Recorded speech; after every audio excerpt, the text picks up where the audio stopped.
বিকালে কিছু খেলার মুহূর্ত নে এটা হচ্ছে ঘোড়া কুদ্দা খেলা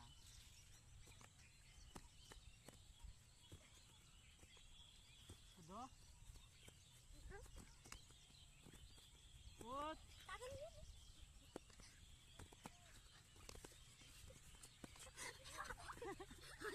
কে বেশি পারিস কে বেশি পারিস কে কে কে কে বেশি পারেন কুদ্দো যাই যাই লাস্ট থাকবে ওই ফার্স্ট যাই লাস্ট থাকবে ওই ফার্স্ট কার দম সে বেশি কার দম সে বেশি